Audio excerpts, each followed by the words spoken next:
Hello and welcome to Hot and Heavy, the Elaine Venice podcast. I'm your host, Shivani Desai. Today I'll be talking about Season 6, Episode 19, The Doodle. Oh, hello everyone. I hope everyone's doing well. I hope everyone is staying cool out there. Not just like being cool, but not burning up in this heat wave we're in. Oh my goodness. It is extremely hot here in Colorado. Definitely not as hot as other places I've seen on the news, but man, it is just not fun to be outside for any length of time. I'm taking my morning walks extra early in the morning when it's still like mid to upper 60s. Oh my God, whenever I hear myself saying temperatures, I'm like, I'm talking about the weather. This is so fucking boring. I'm so sorry, everyone. But anyway, please stay cool out there. Be safe. Don't do any activities outdoors that you don't need to do, and make sure you're drinking a lot of water. Okay, now I'm being your mom. Moving on, I don't really have a lot of banter right now. Nothing listed in my notes, at least. I'm looking around. Oh, I was looking around my closet where I record, and I spotted a Tears for Fears t-shirt. And, I got that at the show last week. I took my kids. My husband was out of town, so it was just me and the kids. We went to the Tears for Fears show here in Denver at Ball Arena. And oh my gosh, so great. What a fantastic show they put on. And those guys, Kurt and Roland, I mean, they sound amazing. They look amazing. And they're funny. Apparently, Roland, he married a woman from Denver. So he says he spends a lot of time in Denver, and Denver is very special to his heart. So that was kind of cute to hear. But yeah, it was a really, really fun night. My son was very excited to go. He likes Tears for Fears. And my daughter likes them too, but she wasn't like that excited about the concert. She was like, I'll go. But she's also at that age, guys.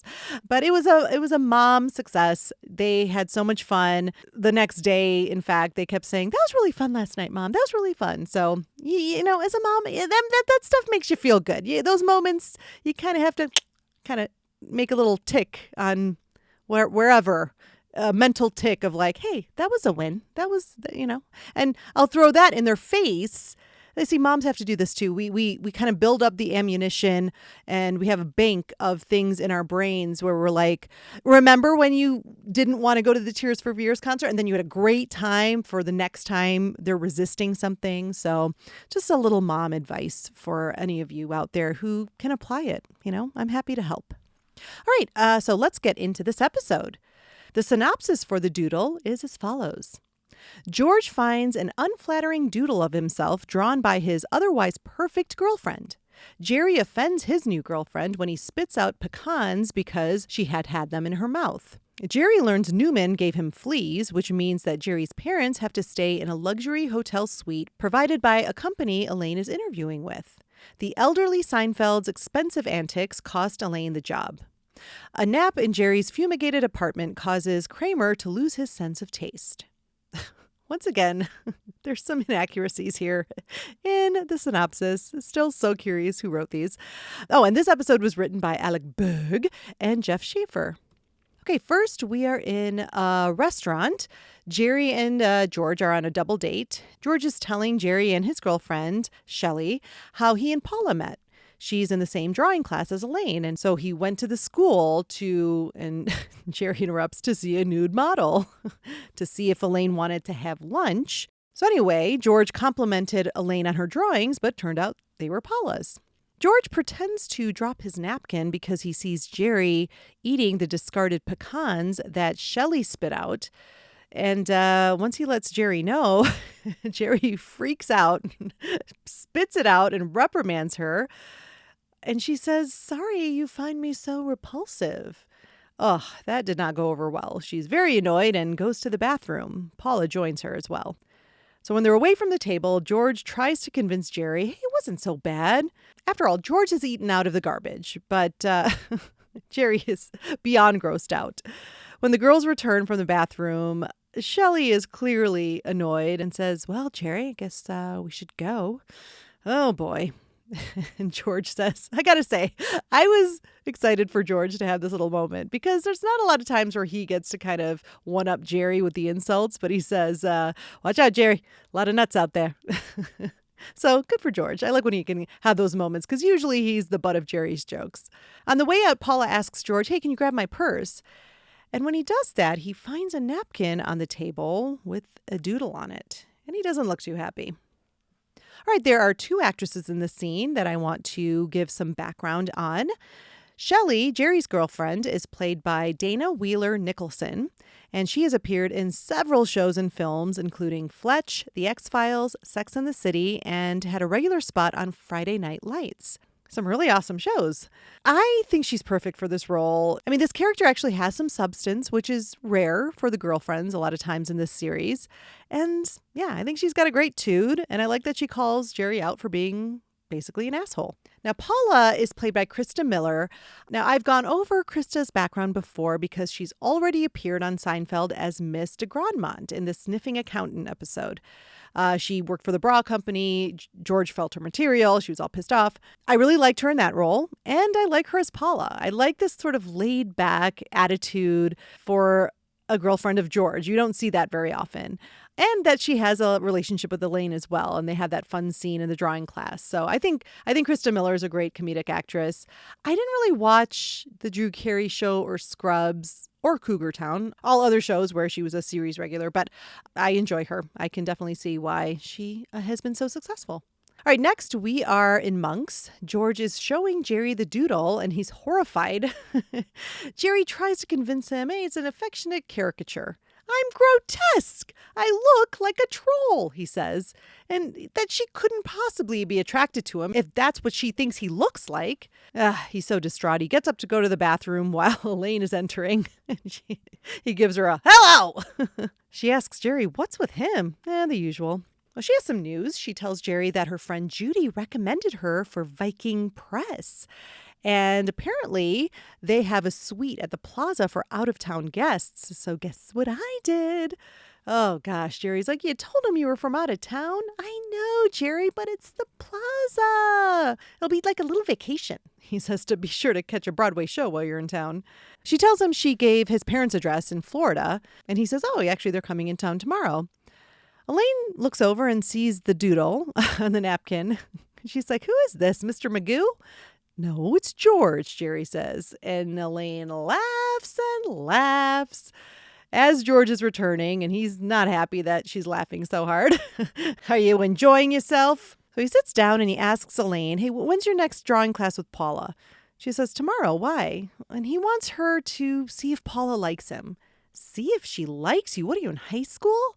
George, can't you ask her yourself? Well, then she's going to know I like her more than she likes me. And Jerry's like, listen, I got to clean up. My parents are coming in town. So if you and Potsy are done scheming. My take on this scene, I love Elaine's energy here, but there is something that's always bugged me.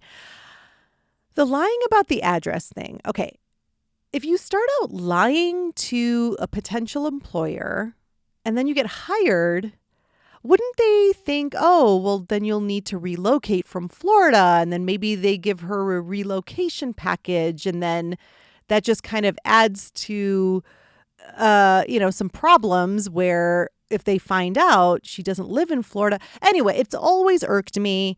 If you've listened to my episode where I talked to Nancy Hayden about the Jimmy, this might be a spring break shark attack situation where you just have to accept it as part of the show.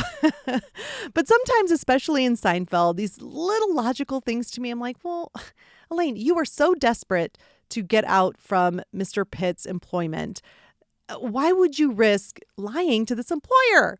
It just gets under my skin a little bit. But anyway, I do love the interaction between Elaine and George, of course. No surprise there. It's always really fun. And I have to say, Jason Alexander's performance, he just looks so adorably pathetic asking Elaine to ask Paula about him. He's just like, can you ask her? And then the you and Potsy comment. Oh, God, that makes me laugh every time. All right, the next scene, we're in Jerry's apartment. We see Jerry sort of itching his ankles on the couch. And Kramer enters and he's so excited because the Mackinac peaches are in. So these are some amazing peaches. They're only good for 2 weeks. Kramer is just beside himself. It's like having a circus in your mouth, he says. Jerry is wondering why he's got flea bites on his ankle. You got a dog? No. And Kramer's like, don't worry about it, man. I used to have fleas. Yeah, what'd you do about them? What do you mean? And then the Seinfelds arrive and, Helen, being Jerry's mother, she knows something's wrong. Tell me. Mom, Dad, I have fleas. Next, we're in Elaine's drawing class. Elaine and Paula are just drawing away, sitting next to each other. And we've got this heavy, high school vibe. And Elaine starts in, I heard you went out with George Costanza. How did you know? Everybody knows. He told me he thinks you're cute and everything. He said that? Do you like George? Yeah, he's cool. I'm sorry. I love this scene. I know I'm just reciting the lines, but it's so cute. So Elaine clarifies, no, do you like him? And Paula says, yeah, like. Looks aren't that important to me, you know? Miss Bennis. Elaine's teacher comes up next to her with a garbage bin because she's chewing gum in class. So Elaine spits it out and says she's sorry, and then turns to Paula and makes a gag face. My take on this scene, like I said, is one of my favorite scenes. I love the high school energy and how JLD plays this entire interaction. I mean, everybody knows. Totally cute and everything. Oh my gosh. And then especially her reaction to getting caught with the gum. It's a small physicality here, but you guys know me. I will point out the most subtle to the biggest JLD physicality. But the way she spits out that gum is so funny. She doesn't forcefully spit it out. She just sort of lets it fall out and drip down her chin. Such a fun choice. I mean, every choice JLD makes in this scene is so funny, but that way she spits out the gum, it just makes me, it's the pièce de résistance. And of course, this scene makes me think about the times I got caught with gum in school and just how bad you felt. Not bad in oh my gosh, I feel guilty, but just you felt like such a badass if you snuck some gum into school. But it was also so pointless because you couldn't really enjoy it. I remember especially oh my gosh, Big League Chew gum was like crack to me. Because I know what crack is like. If people had that on the playground or before school, I'm ooh, give me a few strings of that.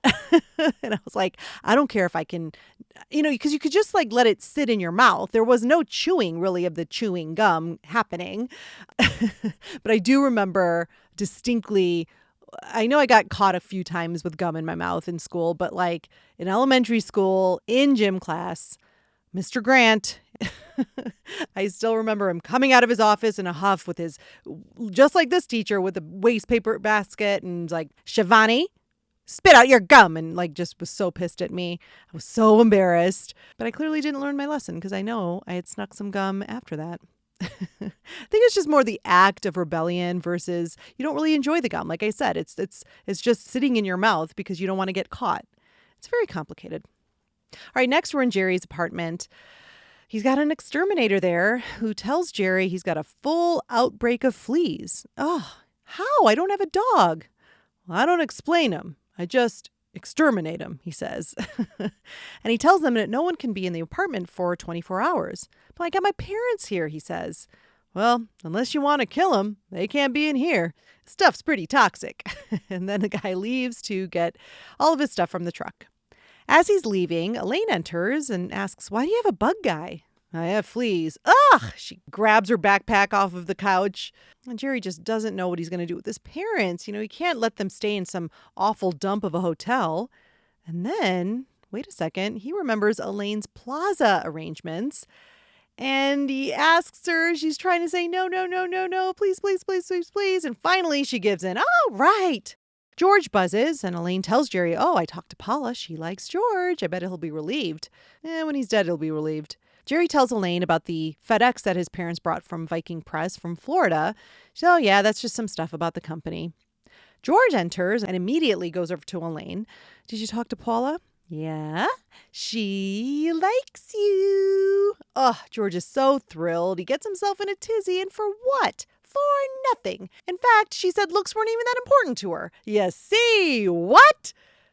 Uh-oh.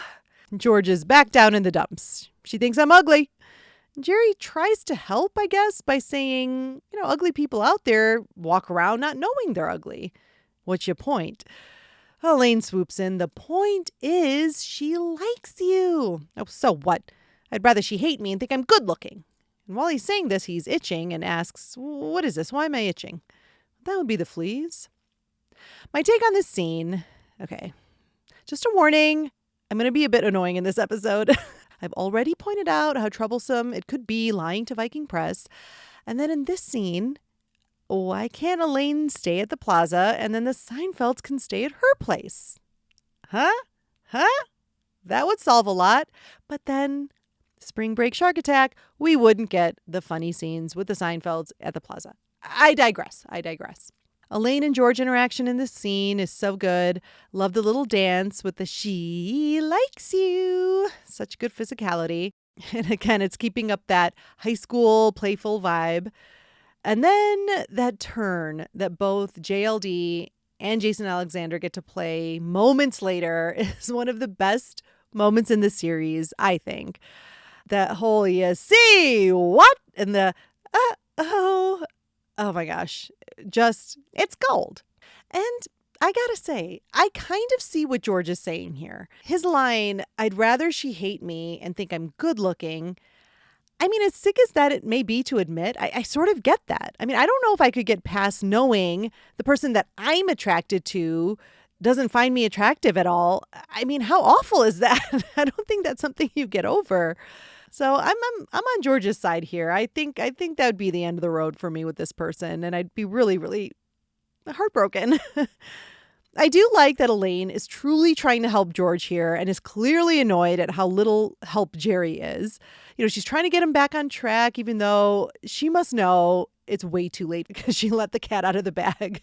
Why the hell did she have to say the thing Paula said about the way she doesn't care about looks? I mean, but we all do that. We all blurt out shit we should not say. All right, next we're at the plaza, and it's just Jerry bringing his parents to the suite that Viking Press is providing. Oh, this is too nice, Helen says. It is pretty swanky. They got macadamia nuts and a phone in the john. Very nice. All right, next we are on the street outside of Elaine's apartment. Elaine is meeting her friend Judy for lunch, the one who recommended her to Viking Press. She thanks her. And Judy says she's happy to do it. And she tells Elaine, make sure you read that manuscript they sent. What manuscript? I'm sure they FedExed you a manuscript. And Judy says, they want to see if you can give insightful feedback on an unpublished work. Oh, shit. Elaine realizes she left the FedEx at Jerry's. Judy tells her to read it twice if she needs to. It's a big step in her career. Yeah, I've got to go. What about lunch? I got to go. And then we see Elaine run and catch up to Jerry on the street. Thank God I found you. She tells him we need to get the FedEx from his apartment. And he says, no, we can't. It's being fumigated. Elaine's like, no, I'm going to take my chances. And they go running off. So Judy is played by Kobe Turner, and she's actually the script supervisor for Seinfeld and has worked on several shows in that role. And for those of you who may not know, a script supervisor, they're the ones on the set who make sure continuity is being maintained and that the actors are saying their lines correctly. And considering she's not an actress by trade, like she maybe has 4 or 5 credits to her name, but most of her credits are as a script supervisor. I think she's really good. I love the energy and the way she's rooting for Elaine here. So yeah, Kobe Turner is a solid actress. And then my take on the scene, it's a pretty transactional scene. We just needed to see what the deal is with that FedEx that Elaine left at Jerry's place and how important it is for her interview. I definitely like the Judy character, like I said. It's another female friend of Elaine's that goes away, I'm sure. Maybe she gets wind of Elaine, quote unquote, her abuse of the Plaza Suite, and maybe the lying and living out of town stuff that she says, and that ended their friendship. I mean, I'd be pissed if I were Judy, so I think I'd cut it off with Elaine if I found all that out. And then that little moment with Jerry is only needed to get us to the apartment, and that she wants to go in despite the gas being all in the apartment. All right, next we're at Jerry's door, and Jerry points to the sign on the door and says, see, we can't go in there. Why didn't you take it before? Well, she says she didn't know the FedEx was a manuscript she needed to read. Well, it's like a gas chamber in there. And then Kramer comes out of the apartment. He's like, Kramer, they're fumigating with toxic gas. What? Kramer didn't realize he was there for an hour and a half reading a manuscript. My manuscript? How do you feel? Jerry asks. Oh, now that you mention it, a little woozy. Elaine's like, I need that manuscript, and Kramer's not going to go back in there. Okay, well, where'd you leave it? I don't know, the coffee table or something. And Elaine prepares to go in. Didn't you see the sign on the door? Jerry asks Kramer. I thought that was so your parents wouldn't come in when you were with the girl. Still doesn't make sense why he was in there. So Elaine, in preparation to go in, takes some deep breaths, says a prayer, holds her breath, and goes in. She looks all over and comes back out. It's not on any table, Kramer. Where is it? And he's like, well, I don't know. I was in the bathroom, the kitchen. He clearly doesn't know where he left it. So she has to go back in. And while she's in there, he tells Jerry, he made a sandwich and had some milk. I got to get out of the building. So we see Elaine back in the apartment, just running frantically all over, looking everywhere, looks under the couch cushions. And you can tell she's running out of time because she's holding her breath and comes out. Oh, she couldn't find it anywhere. All she found were these chunky wrappers under the couch. Oh, wait a second. Jerry's like, I know the chunky who left these chunkies. Newman! My take on this scene, not much to say other than, JLD really shines with her physicality here. I know I'm saying physicality a lot here, guys, but I love it with JLD. It's so fun to watch. I remember this was definitely an episode I had on VHS tape, and I watched it a lot. And I'd always feel, and still to this day, I always feel so out of breath kind of with her. And I know I didn't do it now, but like back in the day, I used to hold my breath for as long as she was in the room looking around. I was hoping there was something in the extras, but nothing was mentioned, unfortunately. But I've always wondered if JLD really held her breath to make it more real. And I'm just going to say she did. I believe she's that kind of an actress that she would actually hold her breath because it would just add so much more to the scene. And plus, if you look close enough, you can see some vein popping in her forehead. So I think that's an indication of that she's about to pass out. So great method acting, JLD. All right, next we're at Newman's door. Jerry confronts him and Newman tries to say, no, it's not him with the fleas. But eventually, yes, it's him with the fleas. And he screams about it at the end. All right, moving on. We're in the plaza and the Seinfelds are really enjoying the suite. And now Uncle Leo and Nana have joined them. Morty is getting a massage, watching 4 movies. Pay-per-view, he says. Leo is going to town on the macadamia nuts. And I believe Nana's drunk on champagne, but she let it go flat and she throws the champagne flute and it breaks. Nana, let the chambermaid clean it up. All right, next we're on the street. George is meeting up with Paula and he's all bummed out. She notices, hey, no shave. Well, why should that matter to you? It doesn't. You don't care what I look like. She confirms that. He pulls his shirt out and says, oh, I bet I could walk around like this. Yeah, she keeps agreeing with everything he's saying. You could drape yourself in velvet for all I care. Ooh, well, of course, George loves that. Velvet? All right, next we're at Monk's. Elaine and Kramer are together at a booth, and she's just desperately trying to get some information from Kramer about the manuscript. And Kramer has a lot to say. It's a story about love, greed, deception, lust, and unbridled enthusiasm. Unbridled enthusiasm? And he says that's what led to the downfall of Billy Mumphrey.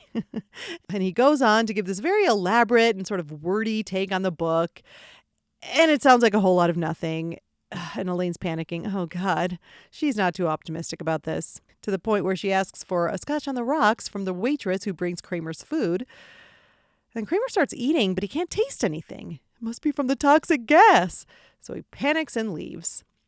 My take on this scene, I love desperate and annoyed Elaine here. She's just like, we feel it too, right? Even though you already lied to Viking. Okay, I'm not going to bring it up again. Also love Kramer's bravado. I mean, when Kramer gets that temperament of just being kind of classy and wanting to talk about something intellectually, it's very funny. Michael Richards is very good at that. And a lot of face acting here by JLD, just the reactions to when he's going on and on about the manuscript. It's gold. But also, I mean, if this is so important, wouldn't JLD be taking notes? Shouldn't she have like a pen and paper? Okay, no more nitpicking. All right, next we're in Shelley's apartment. Jerry is staying with her during the fumigation. And he thanks her for that. And she says, well, I don't keep any pecans in the house, so I didn't think there'd be a problem. Hoo-hoo. And Jerry realizes, oh, damn, I forgot my toothbrush. Oh, you can use mine, she says. I'll brush later. Brush now. Jerry can't do it. All right, next we're on the street. Newman is exiting the pharmacy, obviously getting some treatment for his fleas. He's got like spots of calamine lotion all over him. Do you guys remember calamine lotion? That was like the magical thing in my house growing up. Like I remember especially getting so many mosquito bites in the summertime. I would always have the little pink dots on me before I'd go to bed so they wouldn't itch. Calamine lotion, that was big in my house. I can't even remember the last time I've seen calamine lotion. I definitely don't have any in my house. I feel like I should though. It's just one of those like kind of first aid kit staples I think everyone should have. Putting that on the list, guys. Calamine lotion, and you should too. This is not a paid advertisement. Kramer approaches Newman and asks to have a bite of the peach that he's eating. Of course, Newman doesn't want to share, but Kramer yells him into giving him a bite. Oh no, he can't even taste the Mackinac peach. He waits all year for this. Newman, of course, is selfish and tells him to give them all to him. You can't taste them. Why waste them? All right, next we are at Elaine's interview. Oh, God. Elaine is nervously telling the man interviewing her about the manuscript she knows nothing about, basically repeating everything that Kramer said verbatim. Well, the guy's kind of intrigued by unbridled enthusiasm. Yeah, that's right. That's what led to Billy Mumphrey's downfall. Huh, interesting take, he says. Okay, this is working.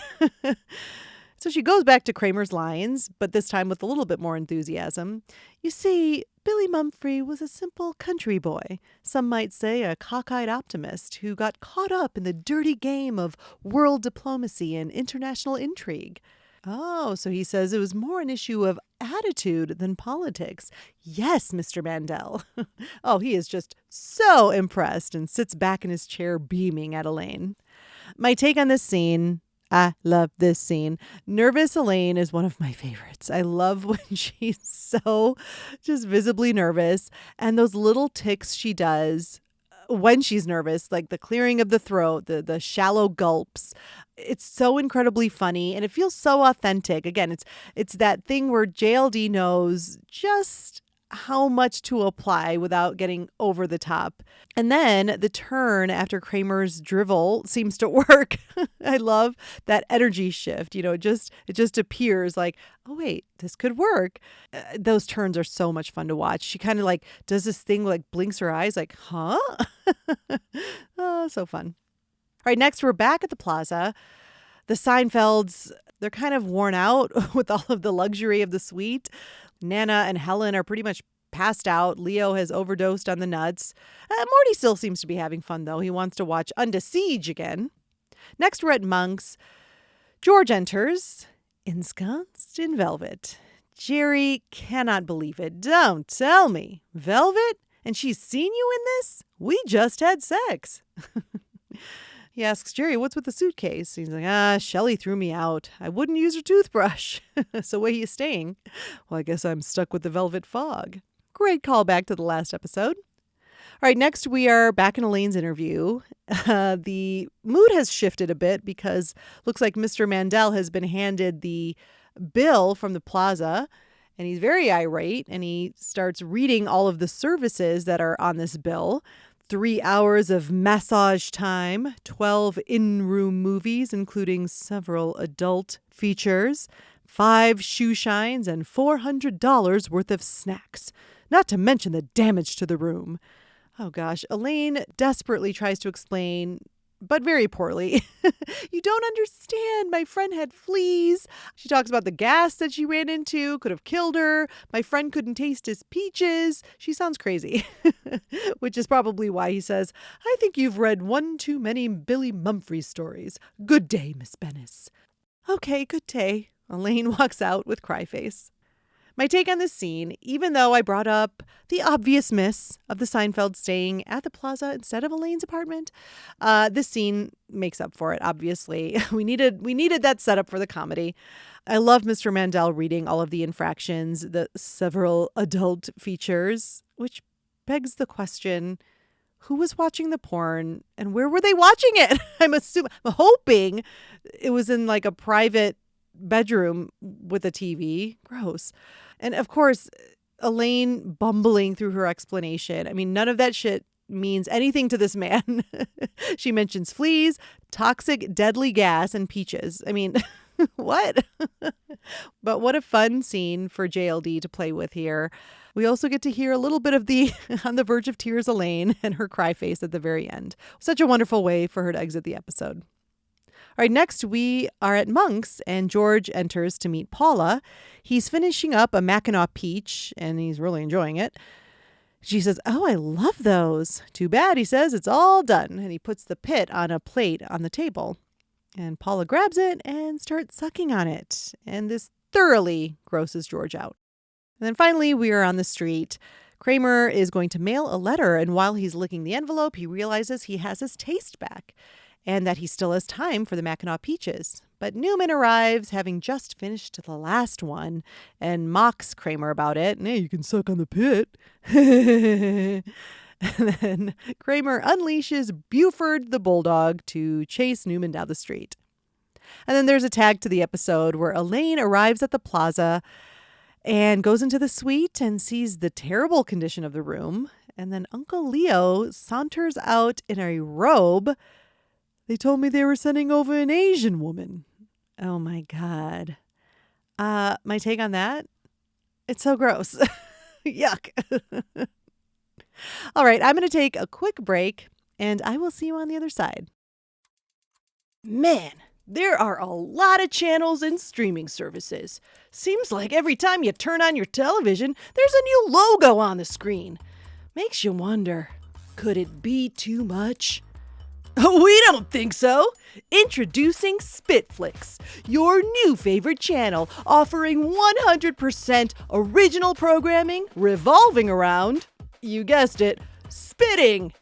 Subscribe to Spitflix today and watch shows like Pecan and Peach Pit, the cutest little cartoon duo who met on a plate after being spit out. Cartoons not for you? No problem. Grab the Kleenex and watch our romantic comedy, Spitty Woman. A rich tycoon falls for a woman who dresses a bit trashy and spits. Action more your thing? Spitflix has got you. You will love Drool Hard. An unsuspecting New York City police officer is forced to save hundreds of hostages from the international criminal mastermind, Hans Slobber. Seriously, Spitflix has something for everyone. Love restaurant reality shows? Then tune in to Luigi's Loogie Kitchen, where you'll never have to wonder if there's spit in your food, because it's the special ingredient. Or are you looking for some deep, soulful guidance in a garden with soft chairs and soft lighting? Look no further than Spitflix's Super Spittle Conversations. And we didn't forget about comedy. Spitflix Spitcom lineup will have you laughing all night with shows like Spit Takes and Saturday Night Saliva. So call your cable provider today and subscribe to Spitflix. For a limited time, you will receive a 3-month free trial for our adult channel, Spitflix After Dark, where you can enjoy some sexy programming like real spitting and 9.5 gleeks. Spitflix. It's moist. And we're back. As for the extras in this episode, there are none to speak of. So let's move on to Greg's Sack Lunch. Greg is our most dedicated contributor to this podcast, and every week he sends in his thoughts in a sack lunch. So the first thing I find in Greg's sack are his favorite scenes and Elaine moments.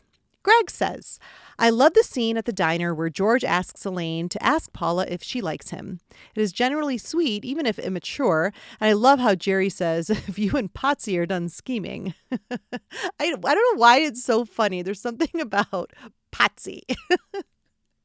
I know it's from Happy Days, but it's just such a funny, it's just that particular, it's like, guys, I'm going to give you a lesson about comedy. Sometimes it's just that specificity and the way a word sounds like that. It just makes it so much fun. I laugh every time. Next, Greg says, the follow-up to this in the art class is so funny because it totally plays out like two teenage girls chatting. This is a fun dynamic and for Elaine to have a female friend again. They never stick around, so we have to cherish those girl talk moments when she gets them. Oh, exactly. Oh my gosh. I talked about how Judy definitely ditches Elaine after this shit because of the plaza, lying to Viking Press. But yeah, Paula and Elaine don't last either. I bet it's just because George, obviously, George probably dumps her. He's disgusted by her peach pit sucking. And so, yeah, she's like, I'm done with Elaine too. Greg goes on to say, a tiny moment I love is when Elaine tells George that Paula likes him and he's all excited and then she blabs that looks aren't important to her. I love that little, uh-oh, she says right after she realizes what she did.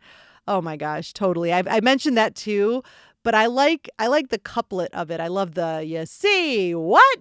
Uh-oh. It's a whole moment for me. Next, Greg says, Elaine also gets some great physical comedy here when she holds her breath and maniacally searches Jerry's apartment for the manuscript. I could have watched 10 minutes of that. She does it so believably. Thank you. Yes. Ugh, love the physical comedy of that whole thing. And like I said, I believe she really has her breath held during that entire thing because that she even makes that noise, kind of the you're welcome for all of that in your ears. And I could have watched that too. Those are some of my favorite moments for Elaine. And you just feel the desperation too. You're like, where the hell is his manuscript? And you're so mad at Kramer, just like she is, even though technically it's her fault. I mean, it's really her fault because she lied about, okay, I swear to God, that's the last time. Next in Greg's sack are his extra thoughts. He says, Krista Miller is such a great TV actress, and it was a nice surprise to realize she was in this episode. I have just finished the Jason Segel series, Shrinking, and she was excellent in that series. Oh, wow. Okay. I didn't know she was on that series. And I've been meaning to watch that show as well. I've heard really good things about it. So, well, that's good to know. Miss de Grandmont and Paula, the peach pit sucker, is in that show as well. And finally, Greg says, Wayne Knight as Newman cracks me up in this episode. I prefer him as Jerry's nemesis to him as Kramer's pal. He's better as the spiteful bad guy. I love his itching behind Jerry's back. It's like Three Stooges old school kind of comedy that makes me laugh every time. Oh, totally. That's very... Wayne Knight has talked about this in various interviews, but saying how when you're kind of a heavier set guy, if you're very quick physically or can do a lot of, well, basically things no one thinks a fat guy can do. I mean, let's just call it what it is. He was always very proud of the command he had over his body because it was very unexpected for someone of his body type. And actually the scene where Jerry catches him as being the flea culprit, it goes on longer where he does even more physical comedy. He even like flops down on the ground and does all of like this extra stuff. So yeah, that just speaks to, again, how good he is physically. And that's all for Greg's sack. Thank you so much, Greg, for sending us your sack full of thoughts. And we look forward to more in the future. Now it's time to close Greg's sack lunch. Now, to my favorite Elaine moments, that scene with Paula in the drawing class, I love that, especially, like I said, the gum part, the way she gets caught, the way she spits it out, and then her little wah, wah, wah face to Paula about the teacher. So fun. A close second is the scene with Mr. Mandel, the nervous Elaine moments. I love that. And then there's the third, which I've mentioned now a few times, but the uh-oh with George. My final notes for the episode. This is a solid Elaine episode. We're a little spoiled here with Elaine having two storylines, the Paula and George one and then the Viking Press one. And it's all really funny stuff.